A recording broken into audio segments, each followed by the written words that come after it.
Today, I give you an overview of what playing and practicing at home could look like for you. So let's set ourselves up for success right where we are at home.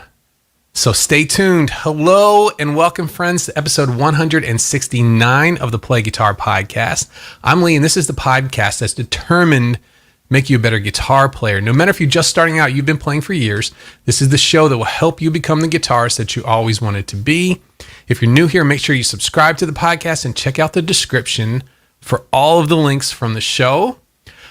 Before we start the podcast, I just want to thank everyone for a great launch week. The Academy is open. It opened on Friday afternoon. And as of this recording right now, if you're joining us live, we have until midnight Pacific tonight before the price goes up to its regular price. I've met a lot of great people in the Academy, already helping them get started with the roadmap. It's been a lot of fun. It's been awesome, really. So I'm tired, but tonight I'm going to sleep really well. So today we're going to talk about some things that deal with that, and also some things that deal with coaching that I've been had a little meeting with too. And it's talking about getting set up at home, the whole deal. I've gone over practice spaces before. I've gone over practice schedules before, but both of those things don't give a complete picture. To be successful at home, it's like spinning plates. It takes a combination of things to all work together to so that you can actually move forward on the guitar. It's not just physical things too. It's not just getting everything you need in front of you, although that's a big part of it. All things working together to move you forward. I had a wonderful get together with my coaching students this week. And one of the things we talked about is getting some interaction, getting some accountability as a group online. And that got me thinking about some different things that I'd like to bring to coaching. And one of the topics we talked about is jamming online. Online jamming, that's something that's been kind of sketchy up till now. And I'm going to talk about that today in a few minutes. But what it did is it got me thinking, if I set something like that up, what a difficult thing that would be to put into place if everyone wasn't set up properly. And, it's not one of those things you can just grab your phone and, log in somewhere and you're live and there's no latency. So what I thought it would be great for the podcast, for everyone to get properly set up at home. And what would that look like? How could I make a picture of what being set up to succeed is at home, since we're all at home anyway? And it's really, some of us are playing out, but the majority of us are still at home wishing we would be. And so I want to make a picture of that, what it would look like. I'd like to describe it to you, and so you could get set up for success today. And there's a lot of new students in the Academy. This is going to help a lot of them too. And there's a lot that can go wrong in a setup. And so today we're going to go over 3 areas. We're going to focus on those and make sure that you're good to go. And the 3 areas are getting just the setup, 2, practicing and learning, and 3, jamming. How can we get those 3 things finely tuned? And before I get into that, we're going to go head over to the chat right now and see who we've got here. Let's see, we've got Kevin is here. Hi, Kevin. How are you doing today? He was in first. Coke is here too. That's right. And let's see here. Chris is here. Hey, Chris, how you doing? David's here. Great to see you, David.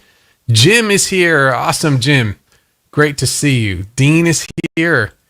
And let's see. And Steve. Yeah, it was great to talk to you last week too, man. Awesome. Great to see you, Steve. And Evan's here too. Hey, Evan, how you doing today? Hope everything's good. Okay, so make sure everything's coming through loud and clear. And I'm going to go ahead and head on back into it. now that I see everybody's here and everything seems to be working pretty well. Okay. So let's start with the first section, and that's getting set up, getting your room, those kind of things. So the first thing you need to do is you need to find your place. A place that's not bothering anybody, a place where you're not being bothered by anyone. That's tough to find. That takes some experimenting. You need to really make sure that the time that you spend there is, well, you got to make sure you're not distracted. That's the bottom thing, but the most important thing. But after that, once you found your place, you need to decide what gear you're going to use.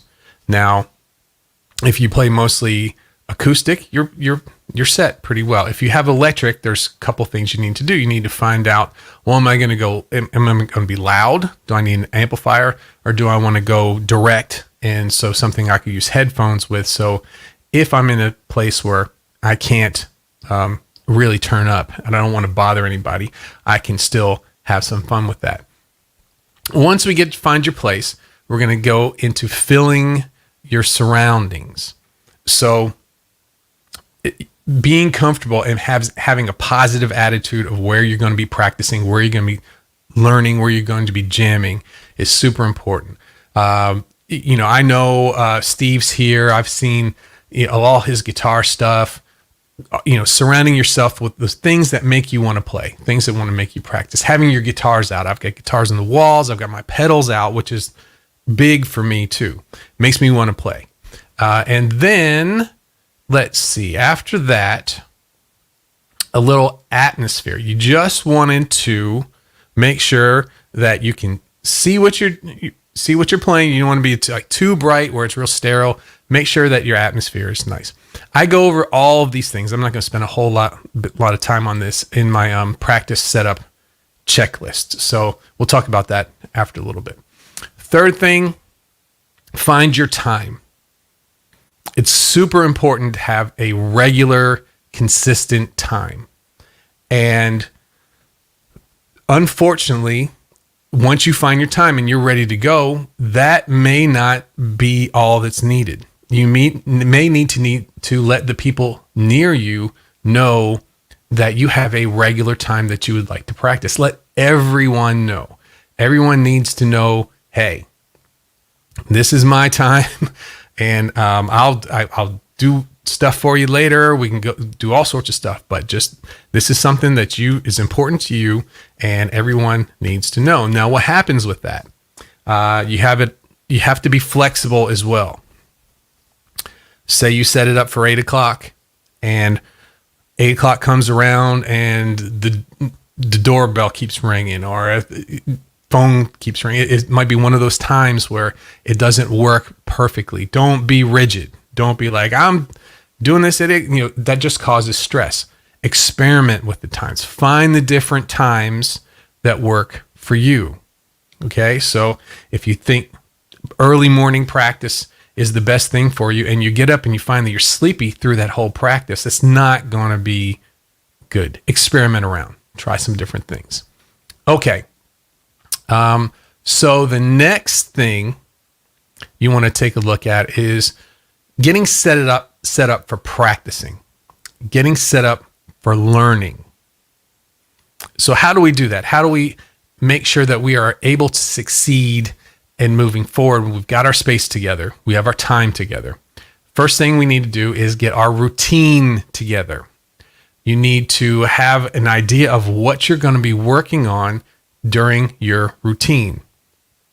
Are you going to do the same thing, have a same routine every day, or certain days are you going to focus on one aspect of guitar playing and maybe other ones the other one?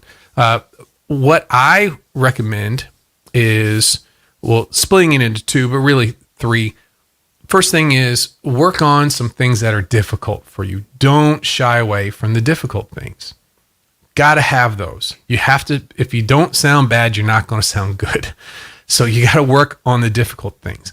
After that, You need to have a place where you refine the things you know. You don't let the songs that you've worked on, all the techniques that you've put all this time into, once you feel like you're good to go with that, you can't let them go. You have to, over time, keep bringing them up. Repetition is the key to all of this. So have a time where you refine the things you know, and then make sure you have a time where you have some fun. Usually at the end is where I like to do that. I like to get all the stuff I'm working on out of the way. But at the end, just kind of jam a little bit. You might be different. You might like to eat your dessert first before the dinner, So, okay. So once you're going through, and I want to talk a little bit about the refining things keeping those things up. So one of the problems a lot of people have is with focus. Having a hard time sticking with one thing until they feel like they have it solid. That's important. Being scattered is never a good way to go forward. And if you feel like your guitar playing is scattered, you're doing a little bit over here, doing a little bit over there, you really need to take a step back and think about what you're doing. One of the questions I get all the time is, how long do I spend on something? How long do I take maybe scale patterns? It could be anything, a chord progression that you're playing over, whatever it is. How long do I do this before I move on from it? Well, if you're having a hard time with, playing lead, playing, phrasing, all of those kind of things. Now you think, oh, well, I know the scale patterns, but the end result's not happening for you. That tells you something. That tells you that you may not know these scale patterns as well as you might like to, even though you've gone over them before. Even though if someone asks you can play them, I can play them all. But if you're not getting the results when you're playing, when you're soloing, you may not have wanted to move on from them so soon. For me, I move on from things when I start to feel the results diminishing from the time of work that I put into it. So in the beginning, usually you get a lot of results if you're really dedicated on something. And then at some point where you keep trying to use them in different ways, you kind of hit the wall. Usually that's when I finally will move on to something else. To me, that means that I've got some skills missing that are holding me back from taking, it could be anything. Let's talk about the diminished scale, right? If I'm trying to get that into my playing, and I'm having some success, and then I notice a week or two later, I'm not having that success. I'm trying to push it farther than I've worked. I usually go back, but at one point, you get to the point where you're getting diminishing returns. It may be time for a change at that point. So usually the big red flag is I can feel the results diminishing. I've either got some skills I got to work on, or I need to work on something else for a while and revisit this later. And just because you can play something, just because I've talked about play a scale pattern, doesn't mean that you're really, really good at it. These things take a lot of time, a lot of repetition. They are things that are using chords, scales, rhythms, the basic ones. I don't care who you are. I don't care how advanced you are. You're going to be using those over and over and over again. And so it's never a bad idea to revisit those. I would bet that the biggest jump in a lot of the students that I've been helping lately, the biggest jump in their playing would probably come from getting better results from the things that they already know. Okay, that there's a sense of confidence. Well, I know this. I worked on that 2 years ago. Well, is it, that may be the thing that needs a little bit more time. We're blowing past the things that will make us good. So getting set up to practice is also getting your mind set up, getting the choices that you make set up for practicing. The things that you need. Now let's talk about the physical things. Physical things that you would have in your room, those things need to live there. You need to be able to sit down and have everything that you need. We talked about, I don't want to get too far into that because that's something that I've gone over before. But you need to have everything around you, and you need to expect results. So let's talk about some rules, setting some rules for your own practice. Practice rule for me, number one, is no negative thoughts when I sit down to practice. Did you ever go into someone's kitchen and they have all the sayings on the walls? They have all the, just small sayings to remind you of how to feel when you're in different areas of the house. It's kind of like that for me. I don't actually have them. Maybe I should write these down. But I have some rules. No negative thoughts when I practice. That's tough to do because especially if you start off working on things that are difficult, the things that you haven't mastered yet. I'm just never going to get this. That's the one. Or this is driving me nuts. I don't like this anymore. Well, you liked it enough in the beginning that it was worth spending time on. I think what you don't like is as you spend time on it, you're not getting results and it's not fun anymore. So no negative thoughts. We're going to have fun doing this stuff. Even if you don't see instant results, you're going to be confident that we're going to get results later. Know when you start to go negative.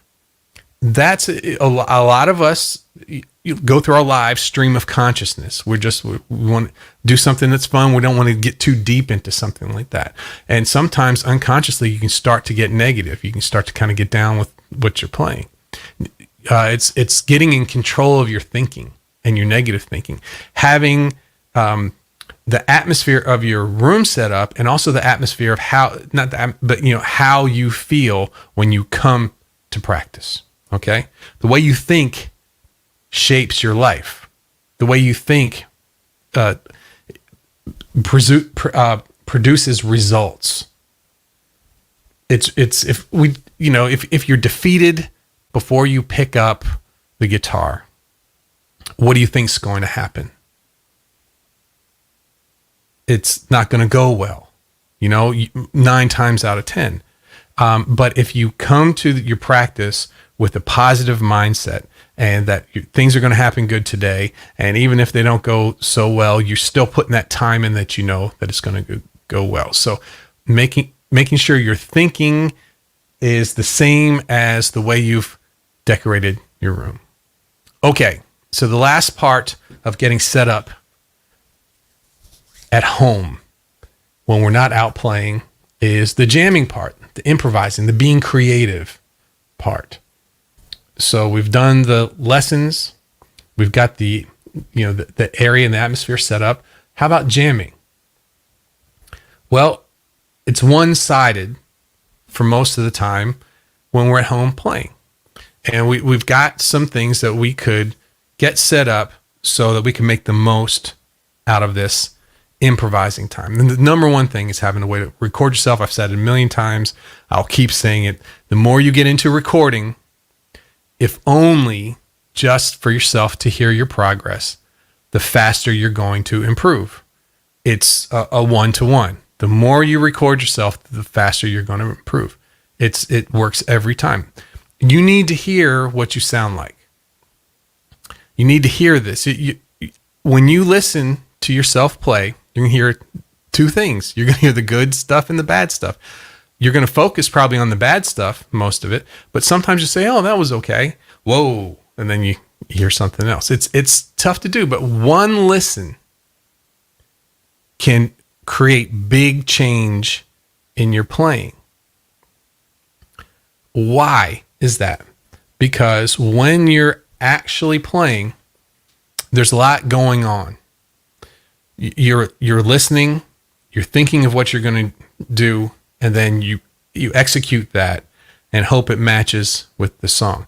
You're involved in the process of it. But once you go back and you have time to actually be an audience to what you've played, even if it's just for you, just maybe your practice, you're going to listen to it in a different way, and you're going to be able to be critical of yourself. It's very, very important. And how that matches, how what you played lead guitar or your rhythm, how it matches to a background. Those are the things that get off the most, rhythms and note choice, so we got to get those things together, and recording is the best way to do it. So have some way to record yourself there. Spend time. Here's another way to get yourself set up. Spend time beforehand getting your background tracks together. Okay. Or backing tracks. What do you guys say? Do you say background or backing? I actually do want to go into the chat really quick here before we go on. Because I saw a few things come in when I was going. Coke says, interested to hear about the accountability ideas, playing with others, playing to others. I was actually going to make suggestions about that relating to PGA, get some group assignments for a do. Yeah, that's all in the work. We had a meeting today in coaching. Not today, this week in coaching, talking about that. What are the merits of those things? And all of the academy came from the ideas came from group coaching, and I would love to get more of that group reinforcement in it. And we're thinking about some different ways that's coming pretty soon. And Coke's giving some different ideas about that, chord progressions and those things. Yeah, keep up. And then let's see here. Evan says, I feel like I just had this conversation. Yeah, we did. And so David says, attitude is everything. That's right. How you come to the guitar is everything. It sure is. It's everything. Kevin says, my practice space is also my current work office, and that adds some stress sometimes. Yeah. I've found, even in this office, right? So this is a very multi-purpose room. If you look behind me, right? I've got 2 different desks connected, 1 chair, and then this is the stand-up and the stool desk here too. And each of those performs a different function. I found that when I was just sitting at the same thing and doing all of the different things, I would get down. And so even in this one room, just having, so right underneath the sign, the Play Guitar Podcast sign, that's where I do editing. And that's where I get a lot of thumbnails together and all those kind of things. To the left there, let's see here. Yeah, over there is where I do house type stuff like budgeting, all those things that I have to do, filing and all that kind of stuff. And then here is where I do most of the live stuff. So even just maybe sit, if you're in your office, if you have maybe a corner of the office dedicated to practicing, away from what you're normally in all the time, that can really help ease some of the stress too. David says it's amazing the difference between what it sounds like in your head and what it really sounds like. That's right. And once you get the truth, right, that's when you can start making the decisions. Say, oh, I didn't notice that when I was playing it. And that's at that point, it's easy to make some small adjustments from there. Evan says, you want to know how well you're playing? Try it live. Yeah. And Evan says, backing tracks. Yeah. It's background tracks, backing tracks. I like backing tracks myself too. And let's see here. Jim says, I've changed from saying something is hard to do to I'm not familiar with that right now, but I will be. Right. It's a mindset thing. And it's, when people talk about mindset things, they start to think, oh, well, this is, some cuckoo kind of stuff, but it's not. If you think about it, you think something and then you do something, thinking directs how things work. And you have a subconscious mind that's thinking all the time. If you can get a hold of those things, the actual actions you do you will get much more success. You won't be self-sabotaging. It's a very tough thing to get around. Going through life, just stream of consciousness without getting in control of your thoughts. You're leaving a lot on the table by doing that, by not doing that. Let's see here. Evan says, I keep a guitar where I work, but I have a small practice area as well. See? Perfect. That's good. And Steve says, I have a problem with focusing on my practicing. My mind starts to wander. Yeah. Next time that happens, get one of these, and sit it down by your when you're practicing, and next time kind of keep track of how long it takes before your mind starts to wander, and see if that happens 2-3 times, if say after 15 minutes, and maybe that's the way, that's your natural kind of, you're ready to move on to something else, and you can plan ahead. Okay, well, I'm only going to do this for that time, because any more than that, I'm going to start fading, and then maybe plan something that's fun to do right after that. Instead of fighting that, instead of trying to keep your mind focused, plan ahead so that that may happen, and then you can change it up right after that. So keep you going. And let's see. Evan says, Jim's right. You need to look at the guitar and realize what you can do with it, even if it's not, if not just now. We all have the ability to learn the skills to get where we want to go. Yeah. And we're seeing that all the time here, which is wonderful. It's fun. It's a lot of fun too. I saw Evan's picture quickly. I was able to get on Facebook for a few minutes before I got everything set up here, and I saw your picture, your outside picture from the gig. That was fun. That was cool to see, man. Okay, so I'm going to get back into, now I'm going to do the last section here. And we're talking about jamming, and we're talking about spending some time getting your backing tracks together. So backing tracks, right? Having some sort of chords or rhythms behind you as you improvise, or as you play melodies, or as you even just jam along with chords. It's very important. It's very important. We don't all have a band of folks that can come over at a moment's notice. It's very important. But how can we do this? There's just a bunch of different ways that we can get backing tracks. Now I'm going to go over some of these right here.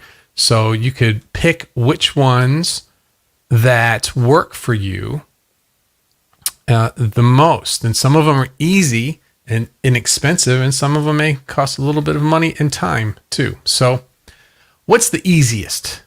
What's the easiest way to have a chord progression to play over?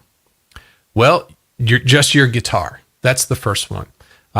You could do something called comping your own chords. What's comping? Do you guys know what comping is? Comping is something that I've said my whole life. They always say, hey, comp these chords here. And you go, okay. And you kind of know what it is, but it's accompaniment, right? It's short for accompaniment. And being able to accompany your playing when there's no one else around, it's a really good skill to have. And it can be very simple. It's as simple as hitting the chord for the first beat as you improvise. So 1, 2, 3, 4, hit the chord, and then play a lead. Play it for 4 bars, however long. Say you're in blues, maybe however long that chord lasts, you just jam. You set the tonality, you set the chord, right? And you're playing to that chord. Then when the next time the chord comes around, bam, hit the chord right on one. Just a quick hit. Then change your soloing up to fit over that chord. So you don't have a loop pedal. You don't have any backing tracks. You don't have anyone else playing behind you, but you have a chord progression going through time, which is what we're all trying to do, to play well over a chord progression through time. Okay, so, and when you can do that, it does a couple of really good things. Number one, it trains your ear to remember what's going on at the time. So as you're playing, you can start to outline those chords and have strong and weak notes over a chord that you heard 30 seconds ago, right? It's a very, very cool skill to have. And the more you can hear these chord progressions, at some point you can just start playing. I don't know. Sometimes I do this. I'll just start playing. And whenever I would comp a chord, I just might play the arpeggio for that in my line.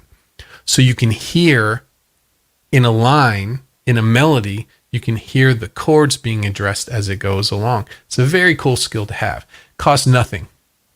It costs zero. And there's no setup time, just your guitar, right? So that's something that I would recommend everyone just try. Maybe tonight, just play a chord and then play a line that fits that. And then play the next chord. And then change your line so it matches that chord and go that way. But what if you just want to get some tracks? YouTube, of course, works. Spotify. A lot of people don't realize this, but Spotify has a ton of backing tracks, guitar backing tracks too. So I have some links I'll put in the show notes page later on. Alexa. How many people use the Alexa thing? Is she listening to you right now? Alexa. They have a skill with guitar backing tracks. You can just say, bam, whatever the thing is, and it'll play for you. And of course, there's all sorts of different apps and all sorts of different sites. But I think, who was it? It was, let's see. It was David. And David, was it David? Let's see here. Evan. It was Evan. Loop pedal. That's where I'm going next. Loop pedal. Make your own, right? Make your own backing tracks. Backing tracks aren't always using what I need. I can just, Dean says, sorry about that. Sorry about that, guys. So you get a backing track. It might be playing a cool chord progression, but it may not be the one that you want. And it happens to me all the time.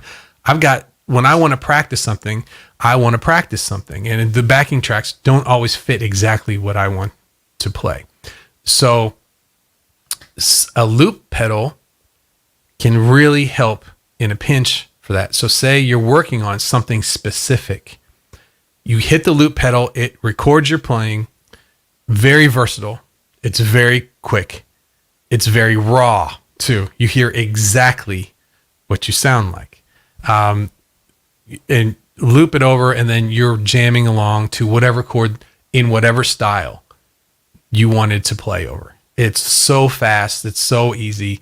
It's everything that you need to. I could just practice with the loop pedal all the time, and I'd be perfectly fine. Also, you can keep going. You can overdub again and again and again, and erase that overdub too, depending on which one you have. I think most of them do this. So you can take that recording idea that I was talking about before and have that in a super easy package where you're playing over a chord and you loop the chord, you're playing over it, but you record again. So you can record what you played, and then you can stop and listen to what you played and really be critical of your own playing. It's a super important thing to have. I hate to tell everybody to run out and get something, but run out and get a loop pedal. I'm going to go ahead and say it. And there's other things as well. The Trio. I know a couple folks have the Trio here. It's a Digitech pedal that I think you play some chords and it figures them out and sets everything. I don't own one, but I've heard some cool stuff. Guitar Pro. Here's another thing that a lot of people will do with Guitar Pro. You can go online and you can type in a song that you like, and you can type in Guitar Pro, and you can find a file that someone has made for that song and to load up into Guitar Pro, and it will play. It's like a MIDI background. It's not quite MIDI, but it's not it's not going to be something you would want to put out there. But as far as jamming to songs, you can mute all of the different parts of the song. If you wanted to mute the guitar so you could be the guitar player while it's playing, you can slow it down, you can speed it up, and the tablature of everything that needs to be played is right there in Guitar Pro. It's a really, really cool tool to practice with. I use Guitar Pro for a lot of different things. And then the big commitment for backing tracks is Band in a Box. And I don't know how many of you are familiar with Band in a Box. Any of my students would be familiar with it because all of the backing tracks that I use come from Band in a Box. And basically, it started off being MIDI, but it morphed into something else over time where they hired studio musicians and they had them meticulously play all the different chords and how they would do things different ways. And you can type in the chord progression that you want, and it combines all the bass and the guitar from real clips in there, and you get a really solid feeling backing track from that. And it's never the same. You can change it up all the time. And but it's not cheap. It's not cheap. So, and it's not the easiest thing. It takes a little bit of time to get used to. And the next thing, so as we progress past backing tracks, is learning while jamming. So how can you jam along with something and learn at the same time? And I've said this recently in one of the podcasts, playing along to live, on YouTube, live concerts and things like that is very helpful. Take your favorite song, find a live performance of it, and you can get that feel of playing in front of you're not there, but you're getting the feel of it. You're jamming along with those things. And then that's going to come to our last thing that we could have set up for an ultimate setup section, and that is being prepared to do online jamming with others, which was one of the reasons I even thought about this today. And this is where a lot of people get stuck. Playing and having another performer react back and forth to what you're playing is music. That's where the magic is, right? And then we're all kind of stuck in our house. How can we do that? How can we do some online jamming with others? Well, the first way, the easy way, is sharing tracks. Now, it's not happening at the same time, but you could lay a track down and send that to someone, and they could open their DAW and play along with it. Add a track to it and go back and forth like that. That's an easy way to do it, but it's not exactly the same. It's not the same as being at the same time, playing the same song and reacting, listening to what other people are playing and back and forth. So how can we do that? Well, we're going to be doing a test of a bunch of these. Here's the ones that I've got so far, and you guys can help me if you know any other ones. We have Jam Kazam, Jamulus, Ninjam, Soundjack, Jack Trip, Sofa Session. There's one called Aloha by, I think it's Elk, Aloha by Elk, and Jammer.net. Those are the ones that I've found. And we're going to do I think what we'll do is we'll record this live on a live stream, and then I'll edit it because we're going to try a bunch of these different ones. We're going to get, I don't know, whoever wants to do some jamming, and we're going to give each one of these a try, see which ones work or not. I'm skeptical about this. I've been dealing with latency with computers and latency over the internet for years. I don't see how you get around that, but I have seen it happen. I've seen it live happen several times lately. So maybe the technology has gotten better. So that this is something that we're going to try out over time. Okay, and so that's it. That's the overview of being at home, being a guitar player, having everything set up, having our space set up, having our mind in the right frame of mind, having our lessons and having our learning material set up, and then having our jamming and having our fun, everything ready to go. So if you took a little bit from each of these sections, look at how your setup is right now, thought maybe I could up this a little bit so that I could really start to take advantage of all the things, that are available to us as guitar players today. And I don't think you'd have anything in your way from being, other than yourself, from being successful at the guitar. And if you're wanting to get your practice space all together, I do have a free guitar practice space setup checklist. It's in the notes for this podcast. And it's, if you just look down at the bottom, it's at playguitaracademy.com/practice. Okay. So I'm going to go ahead and call it. That's a wrap. Thanks for joining me today for the Play Guitar Podcast. Make sure to hit the button below to subscribe to the show. And if you're watching on YouTube, hit the notification bell so you can get all of my content as soon as it comes out. For more episodes, lessons, and ways to get involved with the Play Guitar community, visit playguitarpodcast.com. Thanks again, and I'll see you on the next episode. Except I'm not going. I'm right here. I'm just going to hang out in the chat for a while. What time is it? 41 minutes in. Okay, so that was a good podcast. We did stop and talk in the chat once or twice, so I think that's a good. That one works out good. I'm going to scroll back a little bit in the chat here. I missed a lot, but I had some things I wanted to get through too. Okay. So, yes, I said the Amazon virtual assistant word earlier. Sorry for setting everyone's off. We have my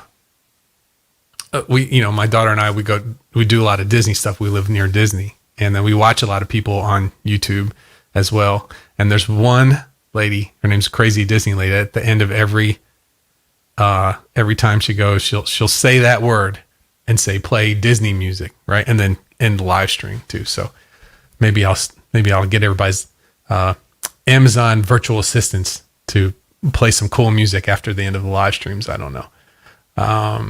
Evan says I can recommend one with more than one memory slot so you can revisit stuff. Yeah, they're doing more of that now, of loop pedals where you can really keep up with, have things that are loaded in and also save what you've been doing. And David says, I just got a loop pedal and it does work through the Spark amp. That's cool. That's cool. And I don't know if the Spark has an effects loop or not. Let's see here. I recommend one that can switch between A and B, at least song options. Yeah, I've got the, what's it called? The Pigtronics. I forget the name. It's that company, but it's like a really fancy one. You get all sorts of different ones going on. Let's see here. Jim says, love to see a comping demo in blues when you do the licks podcast. Yeah, we'll do that. That'd be fun. I don't know what I have set up. I have all of them set up, going through different styles through the year. I've got them all figured out in advance, but yeah, I will definitely do it. So a blues comping lick thing, that's fun. That'd be fun. So Evan has the new X loop station. Cool. I don't know anything about it. That's a cool name though. It's very space future tech. Let's see here. Evan, Spark goes out to Spotify and YouTube for backing tracks. Okay, cool. Let's see here. I've been playing to my real book MIDI tracks to comp into. Yeah, there's also there's an app that does real book. If you're into jazz stuff, it has all of your real book stuff pop up too. I was looking at today. Coke says, I've been researching a ton on loop pedals lately. I'm looking for one with a drum machine, and the RC10R seems to be the winner so far. Has drum fill switches between song sections. Yeah, that was, I know that there's that one. I know the Trio Plus is what they have now, does a lot of that stuff.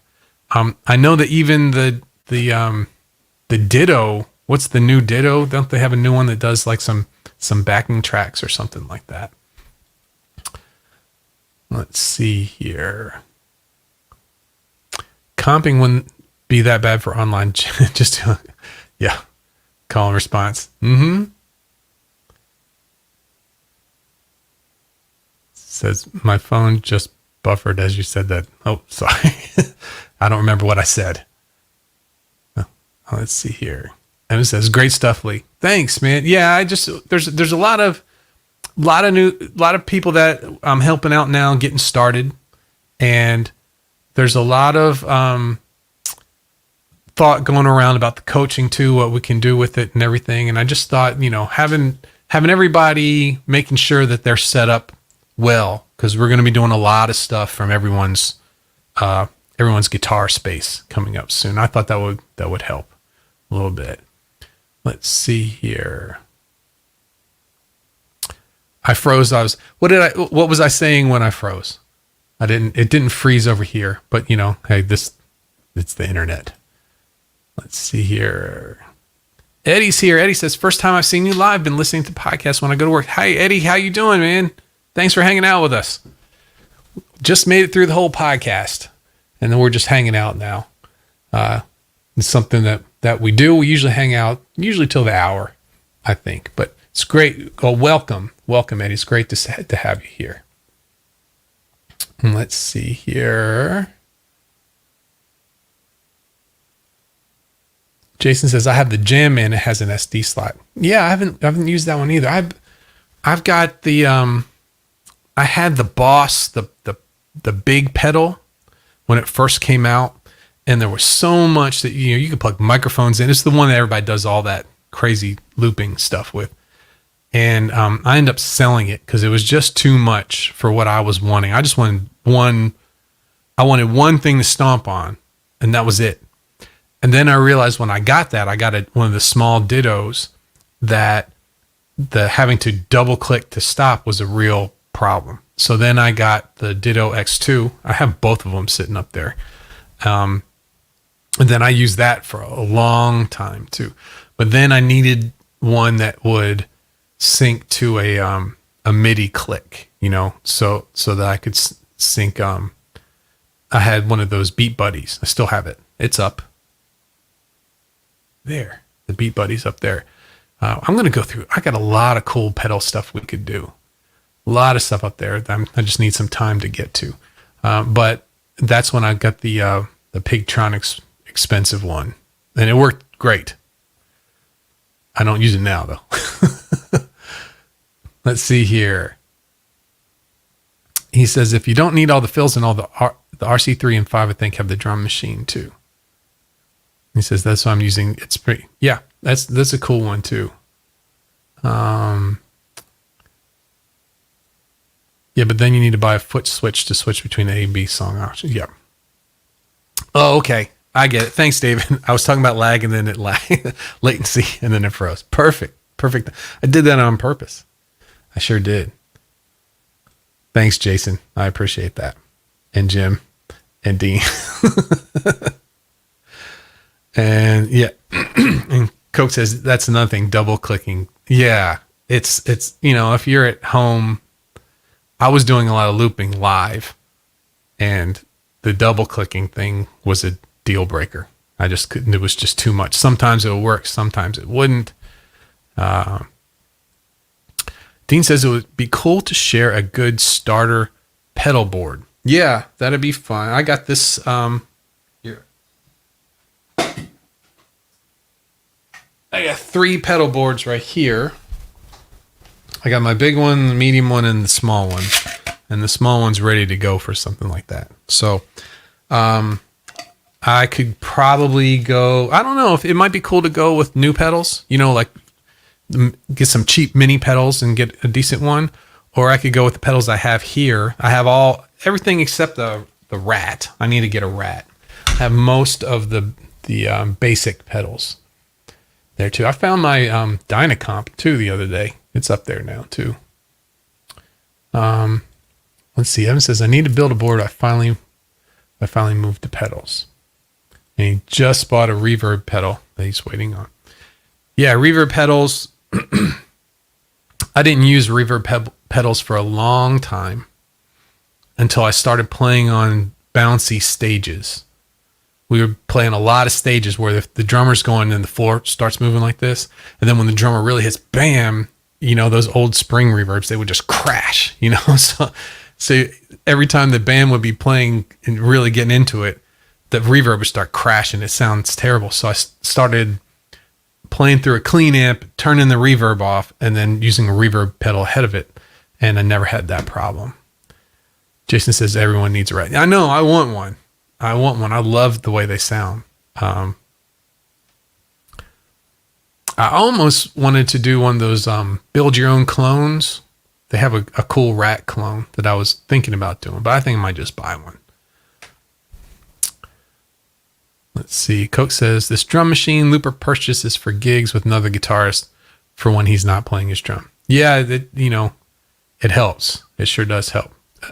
One of these days, I hope you guys get to see Scooter play. Scooter does some drum machine stuff too, but that dude's got some rock solid time. He doesn't need it, Good stuff. Let's see here. Evan says delay is great and all, but it's not the same. Cheaper though. Mm-hmm. Jason says I'm looking for a reverb. I think I'm settling on Ocean's 12. Yeah, there's some really good, big, lush reverbs. And if you're here's something to think about, right? So I've got this TC Electronic right here. I've got a TC Electronic Nova reverb, which has these huge, big, lush reverbs. And when I was playing in a 3-piece, they sounded fantastic. Really, really cool stuff. When I started playing in bands with more and more people, it started getting more and more muddy. And that reverb was not letting my guitar cut through anymore. It started kind of messing with my tone a little bit. So I wanted something that sounded more like an old Lexicon reverb that didn't have a lot of bass to it, and I probably could have gotten into those, and there's presets and everything. I probably could have messed, but I just wanted something easy that worked. So I've got it's the Digitech RV7, which has the Lexicon reverbs in it. And they actually call it something different now. Let me see what it's called now.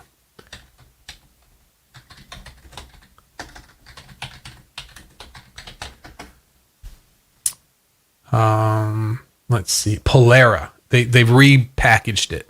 It's called the Digitech Polara.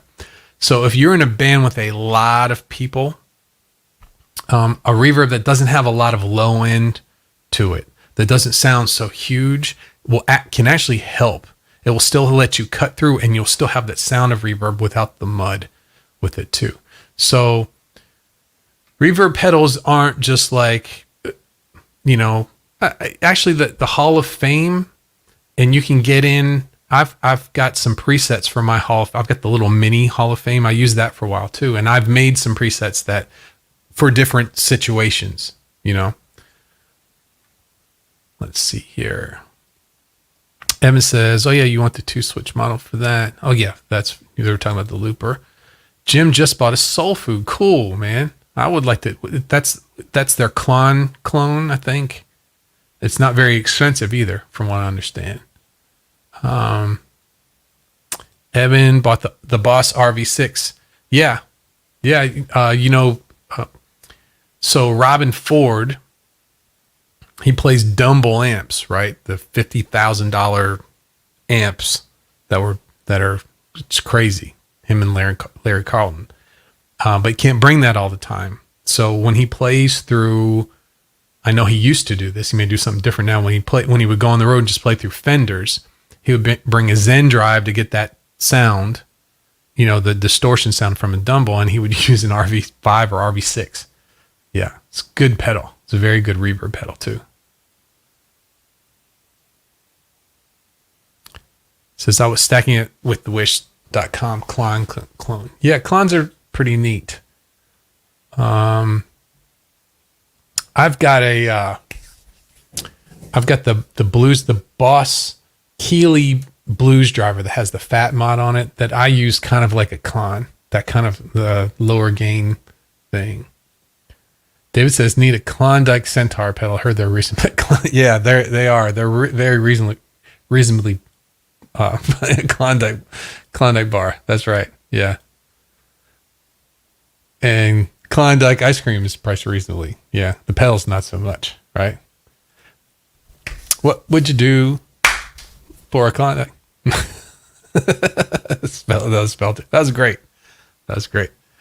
And Evan says, Dumble, handmade from fairy dust. Hey, he makes some good stuff. I've got a Fuchs overdrive special, which is based off the Dumble thing, and it needs to be serviced right now. I need, you know what? I would love to get Andy Fuchs on. He's a good guitar player too.